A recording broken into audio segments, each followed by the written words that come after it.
Welcome back to Discover Crypto. I'm Mike. I just want to wish you happy holidays and a quick apology for not making any videos because there was a loss in the family and I had to be there to support them.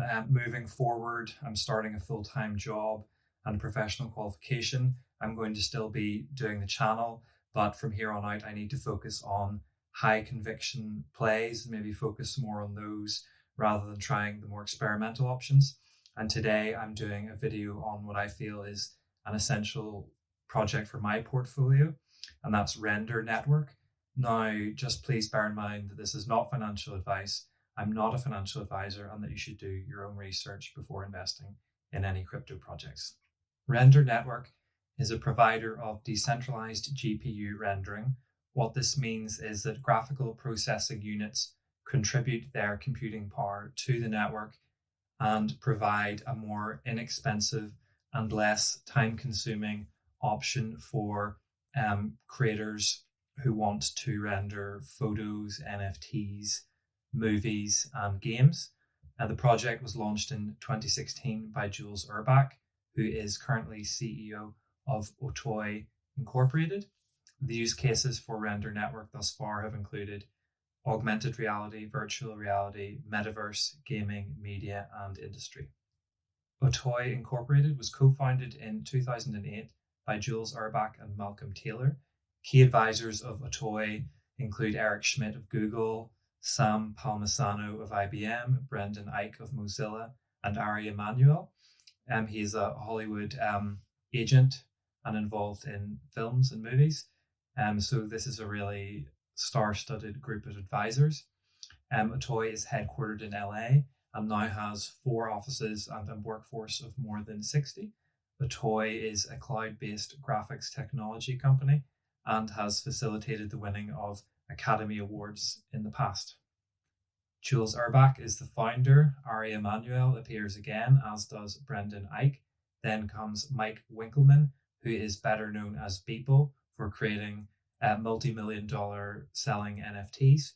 Also, the most interesting guy here is J.J. Abrams, writer, director, and producer behind the man behind Lost and the reboot of Star Wars. So, I mean, there is real royalty in the group backing Render, which is what few crypto projects out there could actually say. As for Jules Urbach, at 18 years old, he deferred the opportunity of studying at Harvard to produce one of the earliest CD-ROM games for Time Warner Interactive. He then created the first 3D game for the web and licensed the tech to Disney, Warner, Microsoft, and many other big blue chip companies in the US. Urbach has more than 25 years experience in graphics, streaming, and 3D rendering.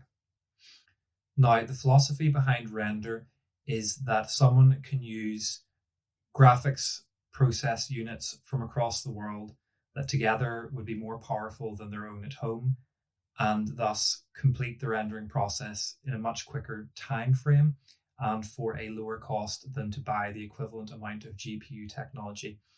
I just wanted to pull up this tweet there, which Render showed from one of its customers, where they were able to price up a cloud computing rendering job with Render on the network for just $700, whereas the equivalent from a mainstream Web 2 provider was going to be $9,000. In addition to the cost saving, this user who often posts on Twitter about how much they save and how quick it is to use Render, they're saying it was also faster to use Render. So that's an impressive use case right there, and hopefully provides another indication of the adoption coming for Render. In 2021, it was a big year for Render. OTOY's Octane X app launched for free on the App Store, and this provided everyday Mac users with access to Render and its cloud rendering technology. Render also pledged to enter the metaverse on Solana and provide rendering services. And in 2022, Render will begin a transition onto the Solana network to provide even quicker and more cost-effective rendering services, because from operating on Ethereum, it can be slower and more expensive for the fees. Another big milestone was a Binance listing on November 27th. This was the first major cryptocurrency exchange to list Render. Although KuCoin is rising up the ranks, I don't think it's quite tier 1 yet. So Binance is the big one. And also in December, there was a $30 million investment round, and this was led by Multicoin Capital with support from Alameda Research and the Solana Foundation. With Render getting venture capitalists involved, I mean, like them or loathe them, the top venture capitalists can help to facilitate adoption. As for the tokenomics, as I'm recording this video, the market cap is just under $755 million, fully diluted. We're talking just over 2 billion. So there is a gap there, which does indicate that there are tokens still to be unlocked. The all-time high came in November, on November 21st, and that was $8.76. So this year, hopefully we could see a return to that. No guarantees though. The circulating supply is just under 200 million. The total supply is listed as just over 523 and potentially a max supply of 536. So this does show us that there are tokens to be unlocked, and I'm sure many of those are now owned by the aforementioned venture capitalist firms. The supply is fixed, so thankfully, although there will be token unlocks, we won't be seeing additional inflation applied to the network. As for exchanges, the top ones, in my opinion, are Binance and KuCoin. I did some digging on Messari. Now, I wasn't able to find a clear pie chart of the distribution of all the tokens. However, the most basic information I found seemed to indicate that there was a 10% share for team and advisors, 25% for token sales, and a 65% development fund. Now, on the chart, we can see that Render has come down quite significantly by nearly 60% at the time of recording from the all-time high. And I'm actually have been buying in this zone here just under 380. So this is a zone of interest for me. I wonder, however, I do have bids placed at around 270, and it would be even more interesting if it were to come down to 170. Now, there are no guarantees any of this will happen, but I do wonder if we could come down and do a healthy retest of the 200-day moving average here. So by the time this rises a little and it were to come down to 270, maybe we could see around 250 and get a nice test of the moving average and come back up and maybe break through this diagonal resistance.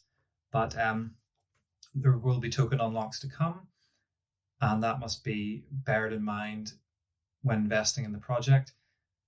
Okay, I already thought Render was a potential blue chip project when I first started reading about it, saw the Hollywood links, the skills of Jules Urbach, the involvement of JJ Abrams and other key investors.